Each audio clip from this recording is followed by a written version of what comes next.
Press the bell icon on the YouTube app and never miss another update.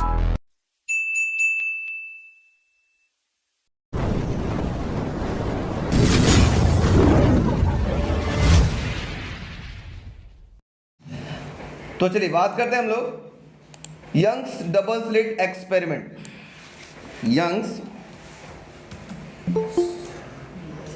Young's double slit experiment.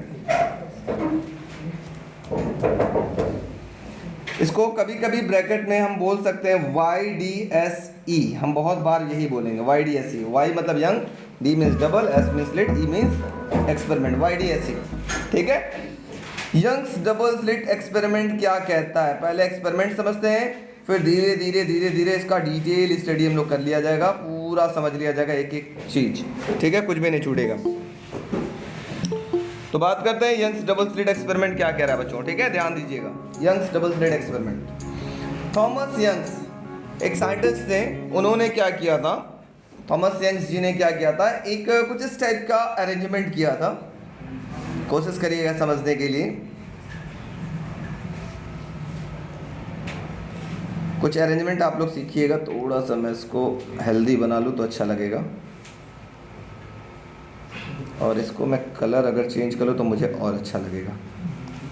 ठीक है, क्योंकि colour का बहुत effect है इसमें। ठीक,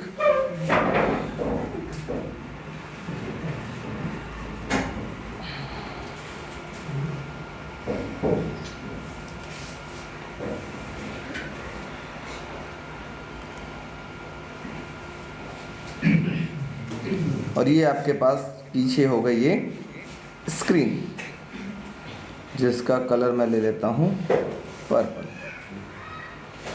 ये आपके पास है स्क्रीन। ठीक है, अब देखो क्या क्या है, ध्यान से सुनिएगा। यहाँ पर एक सोर्स रखा गया है S। ठीक, इस सोर्स, ये मोनोक्रोमेटिक लाइट है। मोनोक्रोमेटिक का मतलब होता है सिंगल कलर की लाइट रखी गई है। Mono means single, chromatic means colour का लाइट है। ठीक है, मोनोक्रोमेटिक लाइट रखी गई है, थोड़ा ध्यान से समझिएगा। और इस लाइट से क्या स्टार्ट हुआ, जब ये लाइट इस विंडो से पास की, तो विंडो ना बोल करके इसको हम लोग क्या बोलेंगे, स्लिट बोलेंगे। ठीक है, स्लिट से पास हुई तो कुछ इस प्रकार बनाते हुए आगे बढ़ेगी। सबसे पहले बनाएगा क्रेस्ट, ये हो गया क्रेस्ट। फिर बनाएगा ट्रफ। ठीक है, कोई और कलर ले लेते हैं, येलो ले लेते हैं, ट्रफ। फिर बनाएगा क्रेस्ट, फिर बनाएगा क्रेस्ट, फिर बनाएगा ट्रफ,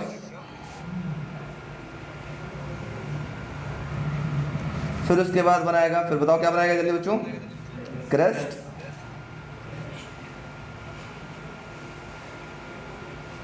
फिर इसके बाद क्या बनेगा, ट्रफ,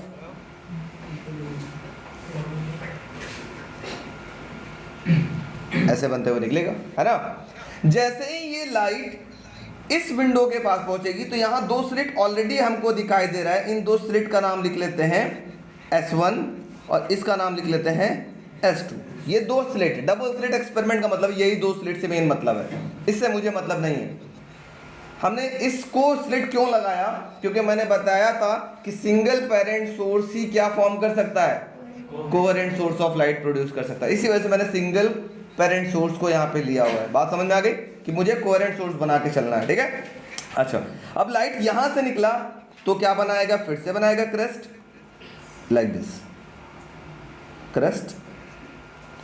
यहाँ से भी बनेगा क्रेस्ट, कोहेरेंट है तो दोनों क्रेस्ट क्रेस्ट से ही स्टार्ट करेंगे।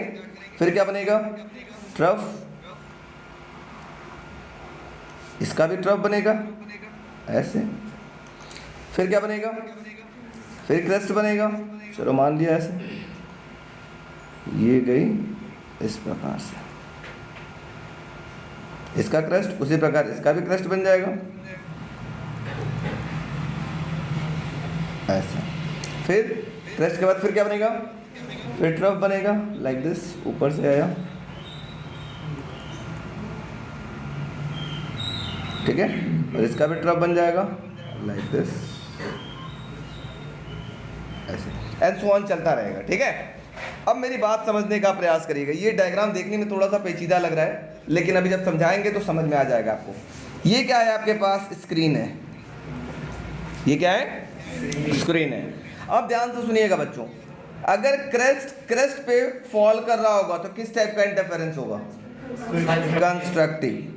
या ट्रफ पे भी फॉल कर रहा होगा तो किस टाइप का इंटरफेरेंस है? कंस्ट्रक्टिव इंटरफेरेंस है, तो हम इसको कंस्ट्रक्टिव लिख सकते हैं, ठीक है। लेकिन अगर क्रेस्ट ट्रफ पे फॉल कर रहा होगा और ट्रफ क्रेस्ट पे फॉल कर रहा होगा तो किस टाइप का इंटरफेरेंस है? डिस्ट्रक्टिव, ठीक है। तो मैंने क्या माना, ध्यान से सुनिएगा, इस जो ये कलर की लाइट आपके पास दिखाई दे रही है, ये कौन सा कलर है? स्काई ब्लू, ठीक है। इसको मैं मान लेता हूं क्रेस्ट, स्काई ब्लू को क्रेस्ट मान लेना है इसमें। और येलो को क्या मान लेते हैं हम लोग? येलो को क्या मान लेते हैं बच्चों हम लोग? ट्रफ। ध्यान से सुनिएगा, येलो को मैंने क्या मान लिया? ट्रफ। इसका मतलब क्रेस्ट पे फॉल करने का मतलब है, या ट्रफ का फॉल करने का मतलब है, इसका मतलब कहीं ना कहीं पीला पीले को काट रहा होगा तो ट्रफ पे गिर रहा है कि नहीं? या क्रेस्ट को फॉल कर रहा होगा तो कौन किसको काटेगा? ब्लू को अगर काट रहा होगा कहीं पे तो वो हम बोलेंगे क्रेस्ट पे गिर रहा है, यही तो होगा। लेकिन मैं बोलूं तो अगर मान लो कहीं जहां कहीं भी ब्लू काट रहा होगा या येलो आपस में काट रहा होगा तो मतलब क्रेस्ट पे गिर रहा होगा या ट्रफ पे गिर रहा होगा तो किस टाइप का इंटरफेरेंस कहलाएगा? कंस्ट्रक्टिव कहलाएगा। लेकिन अगर यही केस उल्टा हो जाए कि एक ब्लू को एक येलो काट रहा हूं ऐसे, मतलब ये क्रेस्ट पे क्या गिर रहा है? ट्रफ गिर रहा है। या ऐसा हो जाए कि येलो था और उसको ब्लू काट रहा हूं लाइक दिस, तो ये किस टाइप का इंटरफेरेंस कहलाएगा? डिस्ट्रक्टिव, क्योंकि येलो को हमने माना है क्या? ट्रफ माना है, और ब्लू को क्या माना है? क्रेस्ट माना है। तो क्रेस्ट और ट्रफ आपस में टकराएंगे, देखो क्रेस्ट और ट्रफ टकरा तो क्या कहलाएगा आपके पास? Destructive interference. बात समझ में आ रही है? ये बहुत क्लियर फिगर से आपको समझ में आ जाएगा। तो बस यही याद रखना है कि कंस्ट्रक्टिव कब होगा, डिस्ट्रक्टिव कब होगा। तो मैं यहीं पे बना लेता हूँ छोटा सा कि आपको समझ में आ जाए कंस्ट्रक्टिव कब होगा, डिस्ट्रक्टिव कब होगा। देखो, कंस्ट्रक्टिव के लिए होगा या तो ये दोनों आपस में क्रॉस करें या फिर येलो क्रॉस करें, ठीक। डिस्ट्रक्टिव में क्या होगा? या तो येलो को ब्लू क्रॉस करें या ब्लू को येलो क्रॉस करें, ठीक है। तो ये डिस्ट्रक्टिव कहलाएगा। ये दोनों डिस्ट्रक्टिव हो गए और ये दोनों कंस्ट्रक्टिव हो गए। अब मैंने आपको बताया था बच्चों कि अगर कंस्ट्रक्टिव इंटरफेरेंस हो रहा है तो कंस्ट्रक्टिव इंटरफेरेंस में लाइट की इंटेंसिटी क्या हो जाती थी? बढ़ जाती है। तो वहां पर एक स्पॉट ऑफ लाइट दिखाई देगी जिसको हम बोलते हैं ब्राइट फ्रिंज। कंस्ट्रक्टिव इंटरफेरेंस में कैसा फ्रिंज बनेगा आपके पास? ब्राइट, मतलब यहाँ पे और चमक हो जा रही है, मतलब इंटेंसिटी बढ़ जा रही है ना। लेकिन डिस्ट्रक्टिव इंटरफेरेंस में कैसा हो जाएगा बताओ? इंटेंसिटी क्या हो जाती है? एकदम कम। और इंटेंसिटी किसकी कम हो जाती है? डार्क फ्रिंज की। तो डिस्ट्रक्टिव इंटरफेरेंस में किस टाइप का फ्रिंज बनेगा? डार्क, अंधेरे टाइप का कुछ स्पॉट बनेगा, ठीक है। कहाँ बन रहा है, कैसे बन रहा है, वो यहाँ देखते हैं, ध्यान से देखिएगा। जैसे ये देखो बच्चों, एक स्पॉट दिख रही है, येलो को क्रॉस कर रही है, दिख रहा है क्या? या इस पॉइंट पे, और यहाँ पे येलो ब्लू को क्रॉस कर रही है, यहाँ येलो को क्रॉस कर रही है। इसका मतलब किस टाइप का इंटरफेरेंस बन रहा होगा? इन दोनों किस टाइप का इंटरफेरेंस बन रहा होगा बच्चों? यहाँ पे ये किस टाइप का इंटरफेरेंस होगा? कंस्ट्रक्टिव। शाबाश। तो ये इंटरफेरेंस को हमने क्या बोला? अच्छा, कलर इसका चेंज कर लेते हैं। ये इंटरफेरेंस को हमने बोला कंस्ट्रक्टिव इंटरफेरेंस, ऐसे, ठीक है। ये हो गया हमारे पास कंस्ट्रक्टिव इंटरफेरेंस। और कंस्ट्रक्टिव इंटरफेरेंस की वजह से किस टाइप का फ्रिंज बनेगा? ब्राइट। तो मैं यहाँ पे एक ब्राइट ऐसे बना लेता हूँ फ्रिंज, ऐसे। ये हो गए ब्राइट फ्रिंज, समझने की बात, ठीक है। ये हो गई bright fringe, spot of light, ठीक है, ऐसे ब्राइट फ्रिंज। अच्छा, फिर आगे देखते हैं और कहाँ ब्राइट बन रहा है पहले, उसके बाद हम ब्राइट डार्क हम सब कुछ देखेंगे। फिर आगे देखते हैं, ध्यान से सीखना। अब यहाँ पे देखो बच्चों, ये किसको काट रहा है? देखो, ब्लू किसको काट रहा है? येलो को। यहाँ भी ब्लू येलो को। इसका मतलब ये लाइन जो जा रही होगी, इससे क्या फॉर्म होगा? जल्दी बोलो। Destructive interference. और डिस्ट्रक्टिव इंटरफेरेंस कैसा फ्रिंज बनाएगा? डार्क को मतलब हम कोई डार्क कलर ले लेते हैं। चलो, मैं डार्क कलर में क्या ले लूँ, इसमें मुझे अच्छा लगे जो वो है, ये ले लेते हैं। चलो, डार्क कलर में मैं ये ले लेता हूँ, थोड़ा सा समझ में आएगा। ये हो गया डिस्ट्रक्टिव इंटरफेरेंस के लिए, जो आपको दूर से दिखाई देगा। लेकिन सबका विड्थ बराबर होता है, जितना बड़ा कंस्ट्रक्टिव होगा उतना ही बड़ा डिस्ट्रक्टिव भी होता है, ठीक है। फिर देखो यहाँ पर, यहाँ देखो कौन किसको काट रहा है, जल्दी से बताओ। यहाँ ब्लू को काट रहा है, येलो को काट रहा है। किस टाइप का इंटरफेरेंस बन रहा है? कंस्ट्रक्टिव। फिर ऊपर बढ़ाओ, ऐसे बढ़ाओ, किस टाइप का इंटरफेरेंस बना? कंस्ट्रक्टिव। कंस्ट्रक्टिव का मतलब ब्राइट फ्रिंज, ब्राइट मतलब ऐसा, ध्यान से देखो, bright fringe means like this, ठीक है। चलो और नीचे भी आकर के देख सकते हैं हम लोग, थोड़ा सा नीचे आया जाए, ये भी दिख सकता है। देखो यहाँ येलो ब्लू को काट रहा है और यहाँ भी येलो ब्लू को काट रहा है। इसका मतलब किस टाइप का इंटरफेरेंस बन रहा होगा? ये किस टाइप का इंटरफेरेंस बना रहा होगा बच्चों? डिस्ट्रक्टिव। डिस्ट्रक्टिव का मतलब बोलो जल्दी, डिस्ट्रक्टिव का मतलब डार्क। बना लेते हैं डार्क।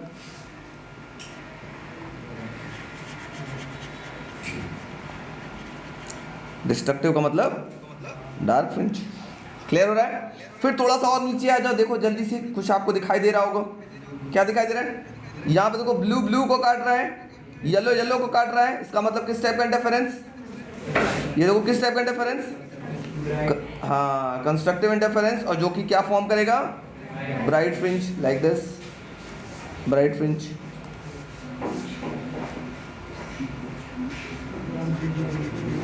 अच्छा बात नहीं करना, मैं पहले बता रहा हूँ, समझ में नहीं आएगा नहीं तो थोड़ा सा बात किए काम गड़बड़ हो जाएगा। ब्राइट फ्रिंज इस तरीके से आपके पास देखो, बीचों बीच में हमेशा पता है कि ब्राइट बनेगा, फिर डार्क, फिर ब्राइट, फिर डार्क, फिर ब्राइट, फिर डार्क एंड सो ऑन चलेगा। फिर ब्राइट है तो डार्क, फिर ब्राइट, फिर डार्क, फिर ब्राइट, फिर डार्क, अल्टरनेटिवली चलता रहेगा। और सबका विड्थ क्या होगा? बराबर। कैसे विड्थ बराबर है वो अभी हम लोग प्रूफ करके भी हम लोग दिखाएंगे। कैसे इन सबका विड्थ बराबर है वो भी मैं दिखाऊंगा। यहाँ तक समझ में आया कैसे फ्रिंजेस बने? वीडियो वाले बच्चों क्लियर हुआ?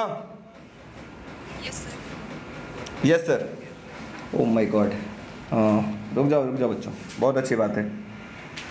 क्या बोला यंग्स? डबल स्लिट एक्सपेरिमेंट, एकदम मोटी मोटी बात बताते हैं आपको। यहाँ पे दो फ्रिंजेस बनेंगे, ब्राइट फ्रिंज बनेगा due to constructive interference and dark fringe बनेगा due to destructive interference. Constructive interference क्या होता है? जहां पर crest of one waves falls on the crest of other, and destructive interference क्या होता है? Crest of one waves falls on the trough of other and vice versa, ठीक है। तो इस वजह से bright and dark fringe screen पे बने। कोई तकलीफ, कोई दिक्कत तो बोलो बच्चों, यस नो? नो सर, ठीक है। तो हेडिंग लिखो बच्चों, Young's double slit experiment.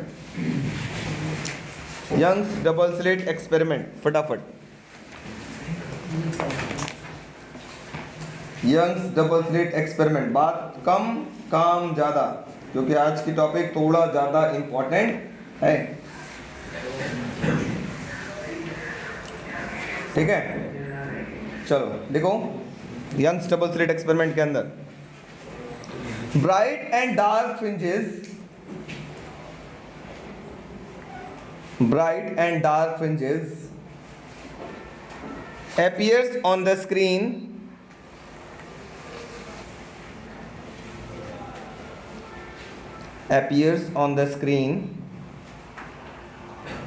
which represents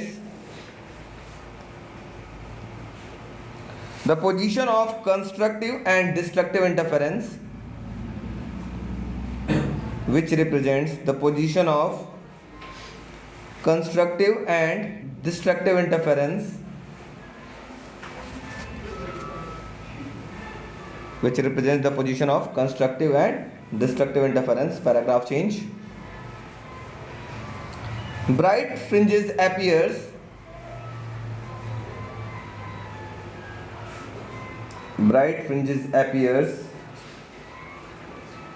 due to constructive interference. Bright fringes appears due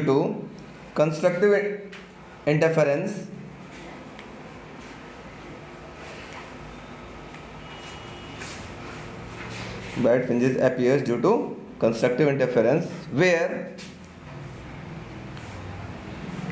crest of one waves falls on the crest of other,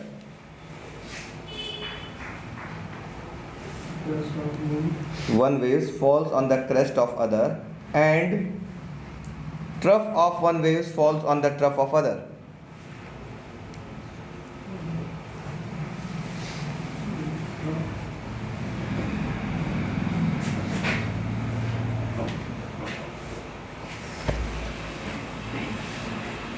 ठीक है, paragraph change.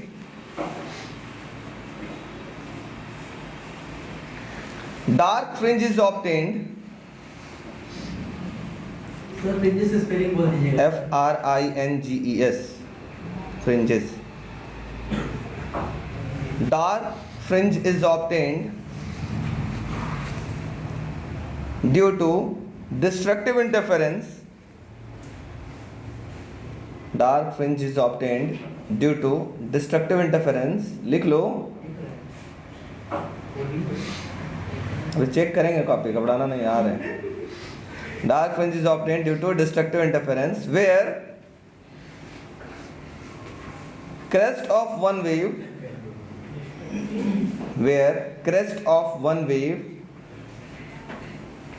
falls on the trough of other and vice versa. अब ये छोटा सा figure बना लो जो screen पे दिख रहा है, अगर बन सकता है तो. क्वेश्चन क्या क्या पूछता है? सबसे पहला क्वेश्चन पूछता है, ध्यान से सुनना बच्चों, ये दो स्लेट था, स्लेट 1 और स्लेट 2, ठीक है. बोल रहा है क्या क्वेश्चन नंबर 1 कि अगर मैं इस स्लिट को, एक स्लिट को क्लोज कर दूं, एक ये स्लिट को क्लोज कर दूं, तो what is the effect on the fringe? क्या फ्रिंज बनेगा? क्या फ्रिंज कब बन रहा था? जब इसका क्रेस्ट और इसका ट्रफ या इसका ट्रफ और ट्रफ आपस में टकरा रहा था, तभी तो फ्रिंज बन रहा था. लेकिन मैं एक विंडो ही बंद कर दूं, एक स्लिट बंद कर दूं, फ्रिंज अपीयर होगा क्या? Fringe is disappear from the screen. पहला क्वेश्चन बोर्ड एग्जाम में आता है, ध्यान दीजिएगा. व्हाट हैपेंड अगर हमने एक स्लिट को क्लोज कर दिया तो क्या होगा? फ्रिंज डिसअपीयर हो जाएगा. ठीक है, अभी हम लिखवा देंगे, घबराइएगा मत. दूसरा क्वेश्चन क्या बनता है? चलो दूसरा क्वेश्चन भी देख लेते हैं. इसको मैं फ्रिंज को ओपन कर देता हूँ. दूसरा क्वेश्चन बोलता है कि यहाँ पर जो हमने एक सोर्स ऑफ लाइट लिया था, मोनोक्रोमेटिक सोर्स ऑफ लाइट लिया था. मोनोक्रोमेटिक का मतलब सिंगल कलर का लाइट, याद है ना? मोनोक्रोमेटिक सोर्स लिया था. इस मोनोक्रोमेटिक सोर्स ऑफ लाइट की जगह मैं यहाँ व्हाइट लाइट यूज कर लूं तो क्या होगा? अब बताओ. मोनोक्रोमेटिक की जगह, मोनोक्रोमेटिक का मतलब होता है सिंगल कलर की लाइट, ठीक है. लेकिन व्हाइट लाइट आप लोग जानते हैं, white light consist of 7 colours and all the colours have different wavelength, है ना? तो हम इस मोनोक्रोमेटिक की जगह अगर व्हाइट लाइट यूज कर लेंगे तो क्या होगा? तो यहाँ जो फ्रिंजेस बनते हैं ना, वो कलर्ड फ्रिंजेस बनेंगे. ठीक है, कैसे फ्रिंज बनेंगे? कलर्ड फ्रिंज बनेंगे. कलर्ड फ्रिंज क्यों बनेंगे? क्योंकि हम लोग जानते हैं white light consist of 7 colours and all the colours have different wavelength. ठीक है. अच्छा, तीसरी कहानी क्वेश्चन आपके पास, बहुत कहानी बनेगा. अभी तो हम छोटे छोटे कहानी बता रहे हैं. अब इस पे जब हम लोग इक्वेशन डिराइव करेंगे उसके बाद भी 4 5 6 क्वेश्चन बनेंगे. भी मैं दिखाऊंगा कैसे कैसे बनेगा. अब ये 3 बेसिक बहुत इंपॉर्टेंट है, पूछा जाता है. तीसरी कहानी कैसा पूछा जा सकता है कि 2 इंडिविजुअल सोर्स ऑफ लाइट को यूज कर लिया गया. मान लो यहाँ पर भी मोनोक्रोमेटिक सोर्स है S1 और यहाँ पर भी मोनोक्रोमेटिक सोर्स है S2, दोनों का कलर सेम है. 2 इंडिविजुअल कलर के सोर्स ऑफ लाइट यूज किया गया instead of single parent source, तो क्या होगा? ठीक है, क्वेश्चन है कि if we use 2 individual source of light instead of a single parent source, what happened on the what is the effect on the fringe? तो इसमें दो क्या होता है बच्चों, अगर हम सिंगल पेरेंट सोर्स यूज करते हैं, ध्यान से सुनिएगा जो बात बता रहा हूं, अगर मैं सिंगल पेरेंट सोर्स यूज करता हूं तो कंफर्म है कि बीचों बीच में क्या बनेगा? ब्राइट बनेगा. मतलब पोजीशन फिक्स है, ब्राइट बना तो उसके ऊपर क्या बनेगा? डार्क, फिर ब्राइट, फिर डार्क, फिर ब्राइट एंड सो ऑन, ऐसे चलता रहेगा. लेकिन अगर हम 2 individual source of light use कर लेते हैं instead of single parent source, तो क्या होगा? यहाँ जो फ्रिंज बनेगा, पहले तो उसका विड्थ इक्वल नहीं होगा, हो सकता है बड़ा छोटा हो जाए ऐसे ऐसे, पहला चीज. और दूसरा चीज ये है कि पोजीशन ऑफ फ्रिंज भी फिक्स नहीं होगा, कहाँ ब्राइट बनेगा और कहाँ डार्क बनेगा उसको हम लोग पहले से प्रिडिक्ट नहीं कर सकते। ठीक है, पोजीशन भी नहीं पता कि कहाँ ब्राइट बनेगा कहाँ डार्क बनेगा वो भी नहीं, और इनका जो विड्थ है वो भी कैसा हो जाएगा, अनइक्वल विड्थ हो जाएगा। इसमें कैसा विड्थ था देखो, अगर सबका विड्थ कैसा था, सेम था। देखो ब्राइट भी इतना एकदम बराबर है, डार्क भी उतना ही है, फिर ब्राइट उतना ही है, डार्क उतना ही है, ब्राइट उतना ही, सबका विड्थ क्या था यहाँ पर, सेम था। बात समझ में आ गई। तो ये भी बेसिक 3 क्वेश्चंस बने। इन 3 क्वेश्चन को बहुत बार बोर्ड एग्जाम में पूछा गया, सैंपल पेपर पलट के देखिएगा, बहुत बार मिलेगा। ठीक है, साथ में अभी कुछ हम लोग इक्वेशन में डेराइव करेंगे, उस पर भी क्वेश्चन अभी आपके पास बनते हैं कि ये जो स्क्रीन है और ये स्लिट और स्क्रीन के बीच की दूरी कैपिटल डी, हम लोग कल बताएंगे, कैपिटल डी बोलते हैं। 2 स्लिट के बीच की दूरी को हम लोग स्मॉल डी बोलते हैं, इसको स्मॉल डी बोलेंगे। तो स्मॉल डी को बढ़ा दिया जाए तो क्या होगा, कैपिटल डी को बढ़ा दिया जाए तो क्या होगा, कैपिटल डी को घटा दिया जाए तो क्या होगा। तमाम तरीके का क्वेश्चन अभी आपके पास बनेंगे। ठीक है, विड्थ बढ़ेगी कब, फ्रिंज विड्थ कब बढ़ाना है, फ्रिंज विड्थ को घटाना कैसे है, सब कुछ अभी हम लोग पढ़ेंगे। तो पहले ये 3 क्वेश्चन को नोट कर लिया जाए फटाफट। नोट में नीचे 3 क्वेश्चन लिख लीजिएगा, नोट में क्वेश्चन नंबर 1 करके लिखिएगा, क्वेश्चन नंबर 1 करके लिख लीजिएगा फटाफट, बोले लिखिए, या नोट में 1 करके लिखिए। क्वेश्चन नंबर 1 है, नोट में 1 करके लिखिए। पहला पॉइंट लिख लीजिएगा, if one of the 2 slit is closed, if one of the 2 slit is closed, then the interference pattern disappear, then the interference pattern disappear.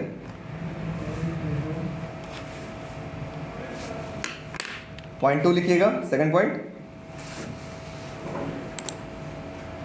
if white light is used, if white light is used as a parent source, as a parent source, then fringes can be colored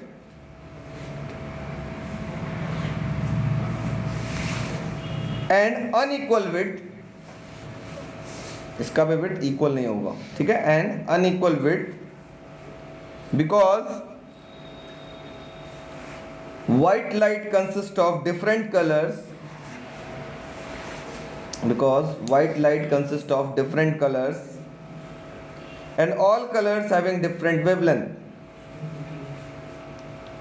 and all colors having different wavelength. White light consists of 7 colors and all colors have different wavelength. Number 3, if 2 independent sources are used, if 2 independent sources are used instead of coherent sources, instead of coherent source, not sources, instead of coherent source, then interference pattern is not permanent, then interference pattern is not permanent, and the position of dark and bright fringes, and the position of bright and dark fringes do not remain fixed, do not remain fixed. ठीक है, तीनों कहानी समझ में आ गई। मतलब अगर एक स्लिट को अगर बंद कर दें तो फ्रिंज पैटर्न डिसअपियर हो जाएगा, वाइट लाइट यूज करेंगे तो क्या होगा, कलर्ड फ्रिंजेस मिलेगा हैविंग अनइक्वल विड्थ, और अगर हम 2 इंडिपेंडेंट सोर्स यूज कर लें instead of single coherent source तो क्या हो जाएगा, जो हमको पता था कि ब्राइट फ्रिंज बीचों बीच होता है उसकी पोजीशन फिक्स नहीं रहेगी। अब कहाँ पे बनेगा ब्राइट फ्रिंज हम लोग बता नहीं सकते। ठीक है बच्चों, चलिए कल मिलेंगे। ठीक है, तो यंग्स डबल स्लिट एक्सपेरिमेंट में हमने बताया था कि आपके पास 2 टाइप के इंटरफेरेंस हो रहे थे, कंस्ट्रक्टिव और डिस्ट्रक्टिव।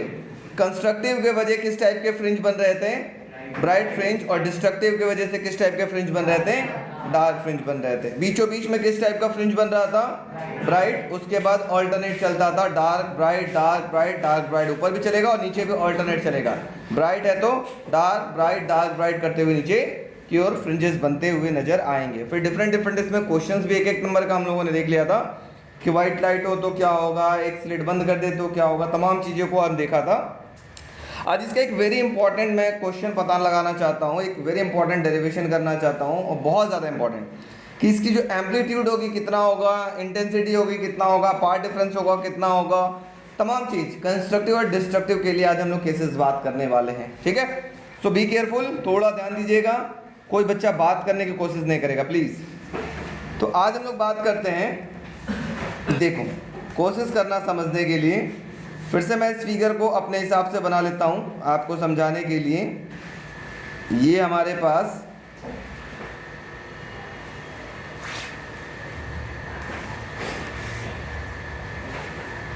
थोड़ा ध्यान दीजिएगा, आप लोग कोशिश करिएगा समझने के लिए।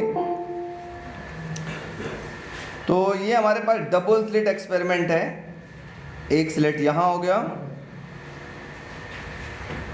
एक स्लिट यहाँ हो गया। ठीक है, ये डबल स्लिट एक्सपेरिमेंट है, और इधर मेरे पास एक स्क्रीन ये पड़ा हुआ है, स्क्रीन। ठीक है, फिगर थोड़ा सा अच्छा नहीं है, मैं इसको थोड़ा सा और अच्छा करना चाहता हूँ। ठीक है, तो ये मेरे पास डबल स्लिट एक्सपेरिमेंट की बात कर रहा हूँ। ठीक, थोड़ा सा कोशिश करिएगा समझने के लिए।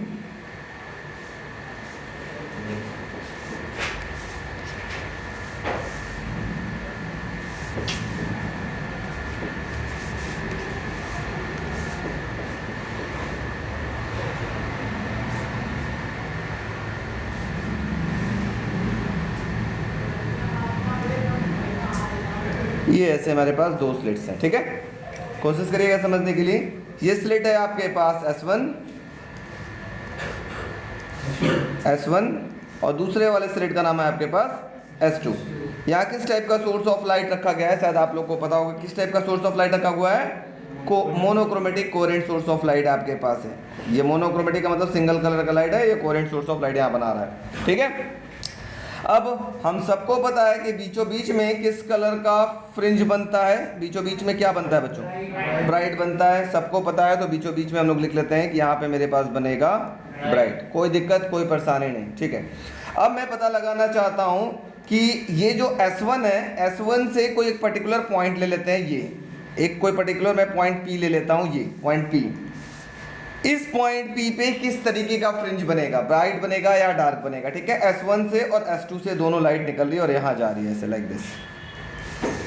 ठीक है, S1 से और S2 से, मैं कलर थोड़ा सा लाइट का अगर चेंज कर लूँ तो समझने में आसान रहेगा।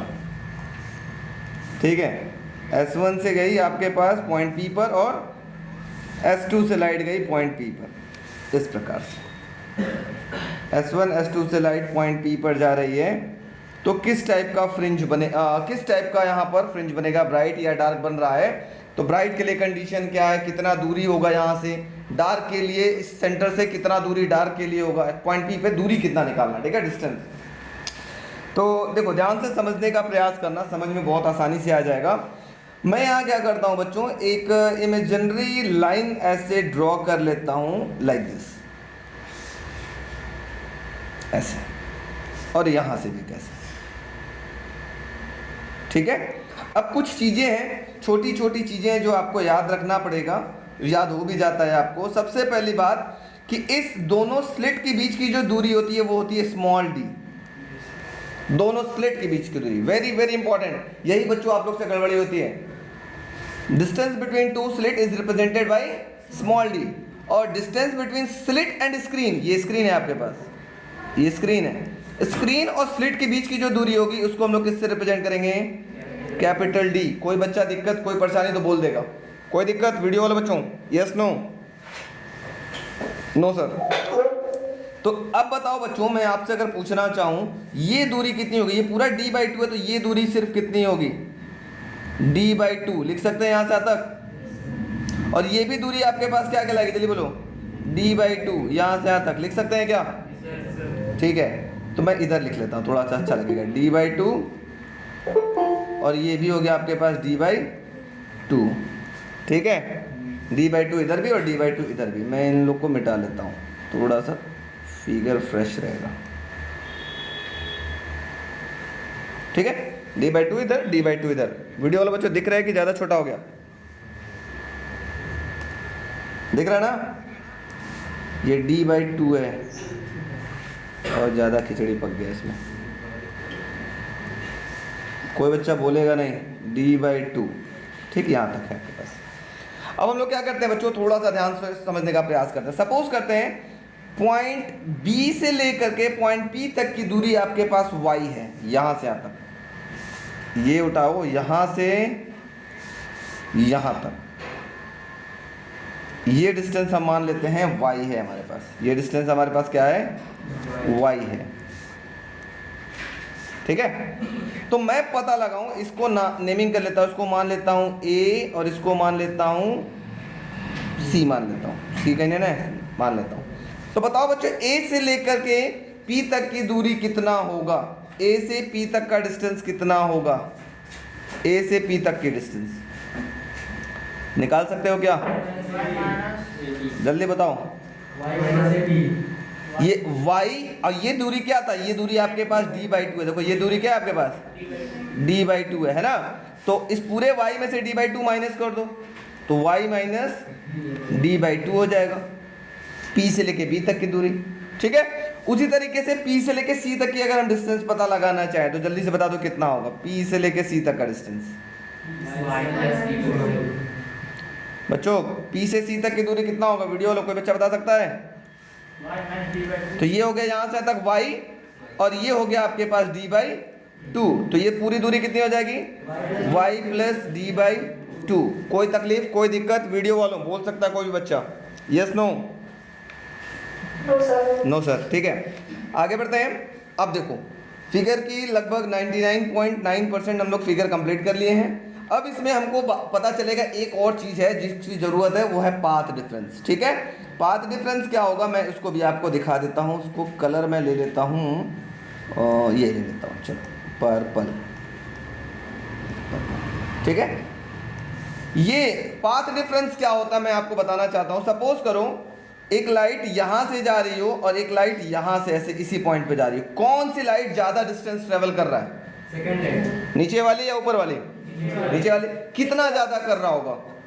तो बड़े में से छोटे को माइनस कर देंगे, इतना ही ज्यादा कर रहा होगा ना। देखो यहाँ से तक। ठीक है, इसी को हम क्या बोलते हैं, पाथ डिफरेंस। तो सिमिलरली अगर आप ऊपर आ जाइए तो बताओ, ये एक रे जा रही है ऑरेंज कलर वाली और ये नीचे वाली एक ऑरेंज कलर की रे जा रही है। दोनों में से ज्यादा डिस्टेंस कौन ट्रेवल कर रहा है? नीचे वाला ना। तो अब इनका कितना कर रहा है वो डिस्टेंस निकाल लेते हैं। ये आपके पास यहाँ से ले लेते हैं। ये डिस्टेंस आपके पास क्या कहलाएगा? ये कहलाएगा आपके पास डेल्टा एक्स। डेल्टा एक्स को हम बोलते हैं पाथ डिफरेंस। बोलो बच्चों, वीडियो वालों, कोई दिक्कत, कोई तकलीफ? Yes no? No sir. No दिक्कत, नो तकलीफ, वेरी गुड। अब ध्यान से सुनिएगा, इसी फिगर को एक और चीज़ से मैं समझाना चाहता हूँ। ठीक है, इसी फिगर को मैं एक और चीज़ से आपको यहीं बगल में समझा देता हूँ। नीचे बना रहेगा तो कोई टेंशन नहीं रहेगा। कोशिश करिएगा समझने के लिए। समझ गए तो बहुत अच्छी बात है। ये हमारे पास दो स्लिट था, सिंगल ये, दूसरा ये आपके पास क्या थी? स्क्रीन था। ध्यान से सुनिएगा, यहाँ से एक वेव ऐसे जा रहा था। ये सपोज करिएगा पॉइंट P था, ये वेव ऐसे जा रहा था। ठीक, और इस वेव का ये जो एम्पलीट्यूड है इसको हम A मान लेते हैं, A। ठीक, यहां से नीचे वाले से एक दूसरा वेव गया, वो भी एट पॉइंट P पर गया, ऐसे ऐसे। ये भी एट पॉइंट P पर मिला। दोनों मिले, किसी भी तरीके से मिल सकते हैं, आइदर कंस्ट्रक्टिवली या डिस्ट्रक्टिवली। कंस्ट्रक्टिव होता तो कैसे मिलता? क्रेस्ट क्रेस्ट पे गिरता और ट्रफ पे गिरता, तो कंस्ट्रक्टिवली होता। और डिस्ट्रक्टिवली मिलते तो कैसे होता? क्रेस्ट ट्रफ पे गिरता या ट्रफ क्रेस्ट पे गिरता। किसी भी तरीके से गिर सकता है, एट पॉइंट P पे मिल सकते हैं, कुछ सुपर इम्पोज हो सकते हैं। मान लिया कि दूसरे वाले का एम्पलीट्यूड क्या है? B है। ठीक है, अब ध्यान से सुनना। शायद हम लोग जानते हैं, सिंस वी नो दैट हम लोग को पढ़ाया गया है क्लास 11th में चलें, अगर कोई आपके पास वेव ऐसे ऐसे चल रहा है, इस वेव को हम बोलते हैं क्या, SHM करते हुए चल रहा है, सिंपल हार्मोनिक वेव है, बोलते हैं ना। और इसका जो डिस्प्लेसमेंट का इक्वेशन आया था, शायद आपको याद दिला दूं, पहला वाला अगर y1 डिस्प्लेसमेंट कवर करा है, दूसरा वाला y2 डिस्प्लेसमेंट कवर करा है, तो y1 इक्वल टू आया था a sin ओमेगा t, याद आया था। तो दूसरा वाला किसी अदर एंगल पे चल रहा है, तो हम इसको ऐसे लिख सकते हैं y2 इज इक्वल टू, दूसरे वाले का एम्पलीट्यूड क्या है, b sin omega t plus five लिख लेते हैं, या माइनस फाइव, कुछ भी लिख सकते हैं। क्यों लिख लिया प्लस, क्योंकि ये अदर एंगल पे चल रहा है, दोनों का एंगल क्या है, दोनों का फेज कैसा है, डिफरेंट है, इसी वजह से हम दोनों का फेज को चेंज कर लिया, प्लस फाइव या माइनस फाइव, कुछ भी लिख सकते हैं, कोई दिक्कत, नो दिक्कत सर। अब दिक्कत पैदा होती है कब, जब ये दोनों मान लो एट पॉइंट P पर मिले, एट पॉइंट P पर मिले, तो ये दोनों जब मिलेंगे तो हो सकता है कंस्ट्रक्टिव इंटरफेरेंस हो और फिर से बड़ा वेव मिल जाए, ऐसा हो सकता है, या डिस्ट्रक्टिव मिले तो उसकी एम्पलीट्यूड क्या हो सकती है, कम हो सकती है, मतलब मिलेंगे तो जरूर। और यहाँ पे भी जो वेव मिलेगा उसका भी नेचर कैसा होगा, SHM, वो भी सिंपल हार्मोनिक वेव बनेगा। मतलब मान लिया कि ये जो resultant wave eight point P पे मिल रहा है, उसका जो एम्पलीट्यूड है उसको हम मान लेते हैं R, उसके एम्पलीट्यूड को क्या मान लिया, R। तो उसका इक्वेशन क्या आएगा डिस्प्लेसमेंट का, कोई बच्चा बता सकता है।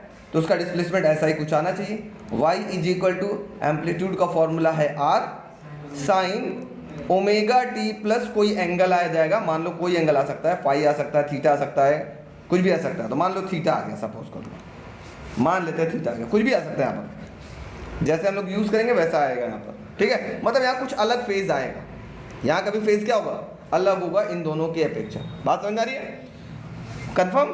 तो अब देखो, अब हम बात करते हैं एट पॉइंट P पर अगर दो वेव सुपर इम्पोज कर रहे हैं तो यहाँ लगेगा सुपरपोजिशन प्रिंसिपल। तो लिखेंगे according to superposition principle, class 11th की बातें कर रहा हूँ, अकॉर्डिंग टू सुपरपोजिशन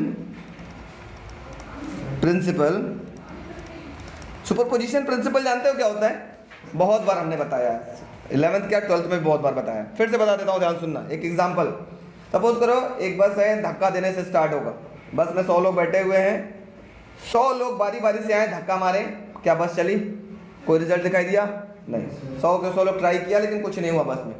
फिर बुद्धि खुली इन सबों की 12 बजे के बाद, फिर उन्होंने सब 100 के 100 इकट्ठे उतर के आए, अब बस को धक्का मारा, अब बस चली, कुछ रिजल्ट दिखाई दिया, कुछ रिजल्ट दिखाई दिया। इसका मतलब एक आदमी का फोर्स, दूसरे आदमी का फोर्स, तीसरे आदमी का फोर्स, सबका फोर्स का सम रिजल्टेंट फोर्स के बराबर हुआ, यही तो बोलता है, इसी को कहते हैं सुपरपोजिशन प्रिंसिपल। इसका मतलब यहाँ जो वेव मिल रहा है वो इसका डिस्प्लेसमेंट और इसका डिस्प्लेसमेंट, दोनों का डिस्प्लेसमेंट के सम के बराबर होगा। मतलब अगर ये एम्पलीट्यूड 2 होगा और ये एम्पलीट्यूड 3 होगा तो इसका एम्पलीट्यूड कितना होगा, 5 होगा, अगर कंस्ट्रक्टिवली मिल रहे होंगे तब, ठीक है। तो मैं समझाने के लिए बस 2 3 लिख दिया, 2 3 लिखना नहीं है, ठीक है। तो according to superposition principle y is equal to आपको क्या मिलेगा, y1 प्लस y2। कोई तकलीफ होगा कोई भी बच्चा रोक लेगा, तो y1 की वैल्यू रख लेते हैं हम लोग, क्या है, y इज इक्वल टू क्या बच्चों, a sine omega t plus y2 की वैल्यू क्या है, b sine omega t plus 5। किसी को दिक्कत, कोई परेशानी, रोक लेना। हाँ एम्पलीट्यूड अलग में जब सेम सोर्स ऑफ लाइट है तो कहाँ पर, कोहेरेंट सोर्स ऑफ लाइट है ना, तो एम्पलीट्यूड डिफरेंट क्यों है, ए और बी क्यों है? हाँ वही तो हम बता रहे हैं ना कि अब सोर्स किससे नजदीक है, किस विंडो से नजदीक है। मान लिया कि जो सोर्स रखा गया है इससे नजदीक होगा तो यहाँ से इंटेंसिटी ज्यादा जाएगी, यहाँ से इंटेंसिटी कम जाएगी, बात समझ आ गई, वेरी गुड। तो अब हम लोग क्या करते हैं, इसको सॉल्व करना स्टार्ट करते हैं। y is equal to a sine omega t plus b। अब हम लोगों ने कहानी पढ़ा है साइन a प्लस b का फॉर्मूला, शायद बच्चे जानते होंगे, बहुत सारे बच्चे पढ़े होंगे, और मैथमेटिक्स वाले बच्चे तो इससे खेलते होंगे, खिलौना है उनके लिए। बायो वाले बच्चों के लिए भी बहुत अच्छा खिलौना है, ये होता है sine a, very good, sine a cos b, very good, cos a sine b, बहुत सिंपल सा खिलौना है। तो आप लोग भी खेल दीजिए, इसको a मान लेना और फाई को b मान लेना, तो क्या होगा, sine omega t cos phi plus cos omega T sine phi. बहुत ज़्यादा कॉम्प्लिकेटेड हो गया, मैं इसको उठा करके नीचे लेके आता हूँ। आ जाओ भाई नीचे आओ। नहीं बोलिए कहाँ पे, इसको यहाँ रखिए, ऐसा लिख दीजिए। लो जब तक टेक्नोलॉजी है यूज़ कर लिया जाए ना, क्या दिक्कत है। चलो तो ये हो गया sign A cos B cos A sine B. लिख सकते यस नो वीडियो वाले बच्चों, कोई दिक्कत? कोई दिक्कत। y इज इक्वल टू इधर होगा a साइन ओमेगा टी। अब दिक्कत आएगा, b से अंदर मल्टीप्लाई कर रहे हैं तो क्या मिलेगा, b sine omega T cos phi plus b से इसमें मल्टीप्लाई करो तो क्या मिलेगा, b cos omega T sine phi. किसी बच्चे को तकलीफ दिक्कत? नो सर, यहाँ भी ओमेगा टी कॉमन दिख रहा है और यहाँ भी ओमेगा टी दिख रहा है, तो इन दोनों में से हम ओमेगा टी कॉमन ले लेते हैं, साइन ओमेगा टी। तो ये हो गया साइन ओमेगा टी, ब्रैकेट में क्या बचेगा बच्चों जल्दी बताओ, a plus B cos phi plus, तो ब्रैकेट में देखो फाई आ गया, ब्रैकेट में कौन आ गया, फाई आ गया और साथ में एम्पलीट्यूड आ गया ना। तो मैं यहाँ पे साइन फाई है और जो एम्पलीट्यूड है उनको एक साथ ब्रैकेट में रख लूंगा ऐसे, कॉस ओमेगा टी को अलग रख लेते हैं और b साइन फाई को ब्रैकेट में ऐसे रख लेते हैं। जैसे यहाँ पे भी ये एम्पलीट्यूड था और साथ में फाई था, उसी तरह से यहाँ एम्पलीट्यूड और साथ में फाई रख लेते हैं। कोई तकलीफ, कोई दिक्कत? यस नो बोलो बच्चों, वीडियो वालों, नो दिक्कत? ऑडियो ठीक है। अब देखो, अब दिक्कत आएगी, अब दिक्कत आएगी।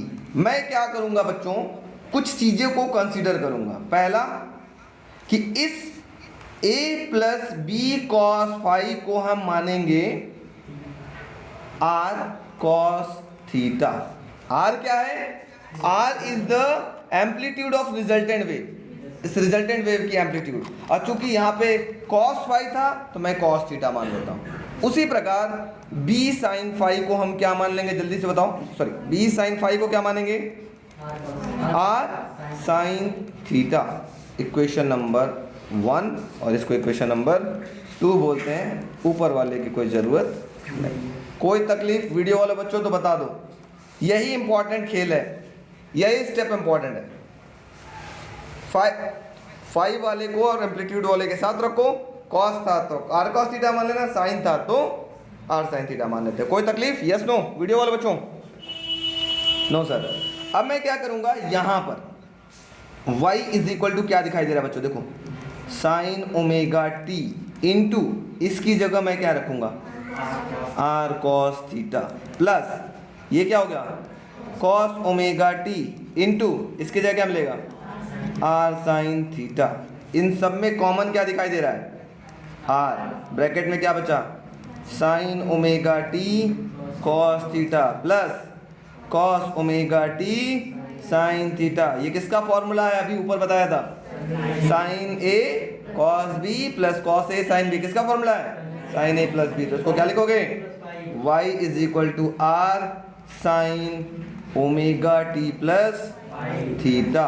कहाँ से फाई, थीटा है तो फाई कहाँ से आ जाएगा, अरे फाई, मतलब जो रिजल्टेंट वेव मिला उसका एम्पलीट्यूड क्या हो गया, आर, और वो भी कैसे चल रहा है, उसका भी नेचर कैसा है, वो भी एसएचएम में सिंपल हार्मोनिक मोशन करते हुए ऑक्सीलेट कर रहा है। बात समझ में आ गई वीडियो वाले बच्चों, आ गई?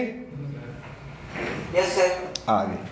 आ गई तो बड़ी अच्छी बात है। अभी रुको, कलम को थोड़ा आराम दो, इकट्ठा बैठ करके लिखना, पहले समझो, है ना, फ्लो में हो तो समझ जाओगे, फ्लो बिगड़े काम खत्म। अब देखो, अभी तक तो हमने ये पता लगा लिया कि चलिए ठीक है सर, यहाँ से दोनों वेव निकली और ये दोनों वेव जब एट पॉइंट P पर मिली तो ये कैसे चल रही है, एसएचएम करते हुए ऑक्सीलेट कर रही है, ठीक है, मिली। तो बताइए सर ये जो आर आया इसका एम्पलीट्यूड कितना होगा, उसके लिए भी फॉर्मूला बता दीजिए। आर आया तो एम्पलीट्यूड के लिए फॉर्मूला क्या होगा, ठीक है, देखते हैं। फॉर्मूला फॉर वेरी गुड, शाबाश। Expression for amplitude of resultant wave.